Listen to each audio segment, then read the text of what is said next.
pag-usapan po natin ang tungkol sa shingles. So, ang shingles at chickenpox, isa kasi yung virus. Sa anit, sa mukha, sa trunk, nagkakaroon ka ng mga pagtutubig. Magandang mag-guide kayo, no? Para hindi nyo rin po tiisin talaga yung sakit, lalo na yung kirot, mag-guide kayo ng doktor.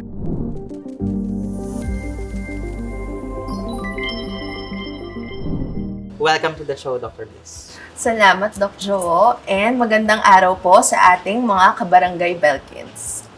Doc Bliss, para po sa marami nating viewers, medyo nakalilito pa rin ang sakit na ito. Unahin natin ang tanong na paano po ba na iba ang shingles sa chickenpox or bulutong na alam ng ating mga viewers, Dr. Bliss? So, ang shingles at chickenpox, isa kasi yung virus, diba? Varicella zoster virus. So, yun yung similarity nila.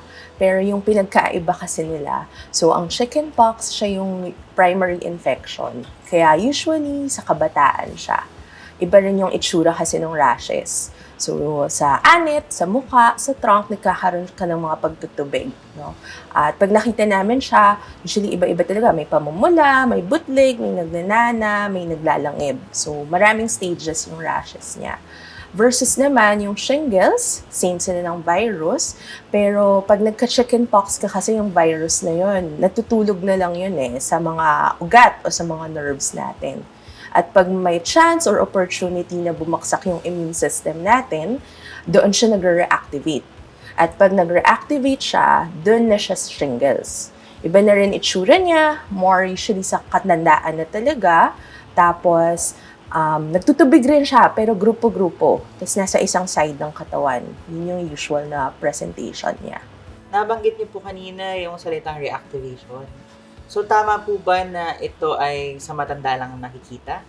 Hindi. Oo. So, usually matanda kasi bumabaksak talaga immune system as we age. Pero meron rin namang mga kabataan na mababa rin immune system. Let's say may sakit, diba? O kaya po may HIV, nagka-cancer at nagki-chemotherapy. So, sila rin pwedeng magkaroon ng shingles at risk rin sila. So, parang immunity po talaga yung no? Yes. So, across age group po, Dr. Bliss. Yes. Tama po ba? Mas common lang to dun sa mga matatanda. Mas common Pero kasi hindi, nakikita na rin talaga natin siya ngayon across age groups. across age group. Dr. Bliss, tumungo po tayo sa tanong na ano naman po ang mga maagang babala o hidden signs na kailangang bantayan ng ating viewers bago pa lumabas ang mga butlig po sa ating skin. Yes. Okay, so usually po, hindi naman yan nagtutubig agad. Minsan may signs na po talaga yun na napapansin nyo, ang kirot ng side ng katawan na yon or side ng mukha, pwede rin. So, makirot na siya. Tapos, pwede na rin po may nagsisimulang pamumula bago pa to magtubig. 1 to 3 days bago magtubig, pwede na siyang may signs. Nagsasabi na yung katawan mo na may shingles ka. Yun. So, yun yung magandang time na mapatingin nyo, makonsulta nyo, bago pa siya yung full-blown na ang dami nang nagtutubig.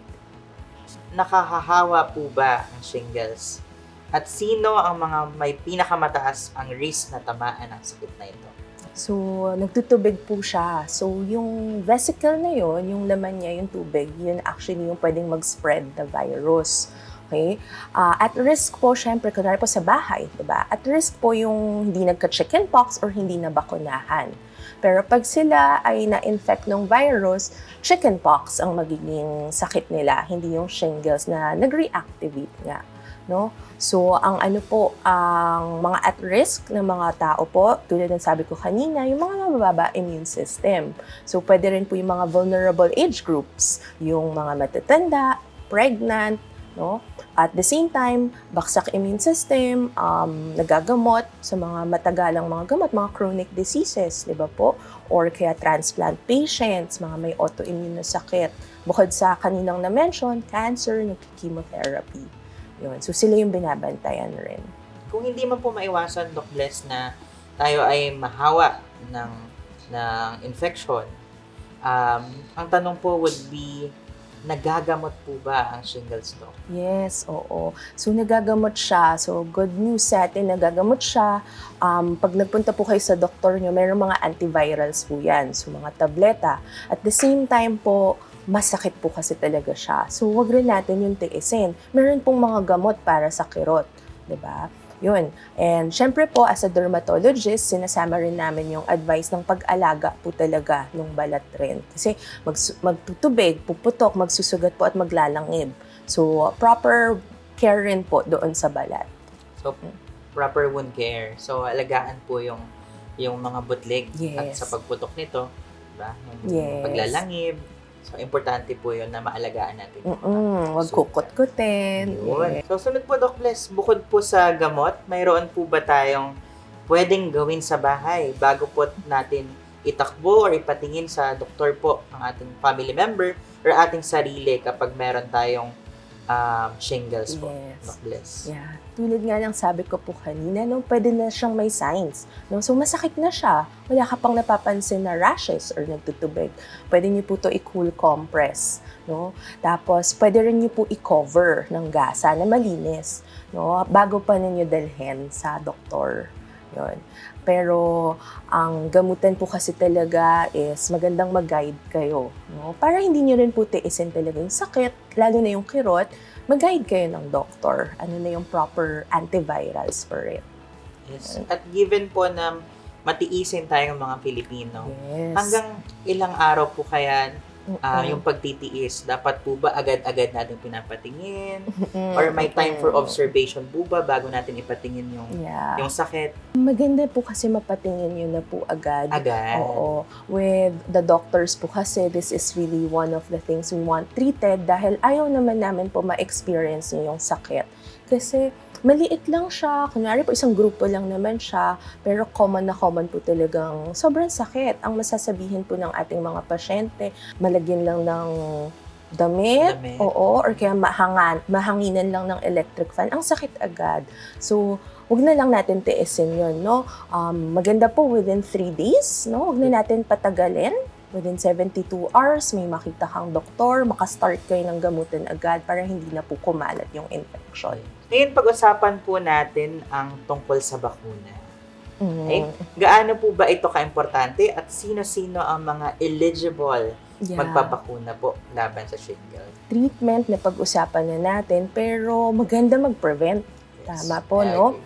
Yun. So, kung ang edad natin, 50 years old pataas, or kahit nga po bata, di ba? 18 years old pataas, pero meron ka talagang mababang immune system, pwede ka na mag-ask sa doctor mo about the shingles vaccine. Para protection yon, protektado ka. Yun. 2 doses po siya, no? 2 to 6 months apart. Yun, makomplete niyo po yung bakuna, it offers protection po talaga. Doc Bless, salamat sa mga paalala nyo tungkol sa pagpakuna. Ngayon, dumako naman tayo sa isang segment dito sa Real Talk na alam kong gustong-gusto ng ating mga kabarangay Benkis. Sa dami ng mga kumakalat na impormasyon, lalo na sa online, sa age of media ngayon, kailangan nating linawin ang totoo sa atin. Kaya naman, Doc Bless, handa ka na bang sumama sa amin sa ating Shingles Mythbusters? Ready na po, Doc Joe. Tara, sagutin natin ang mga katanungan ng bayan.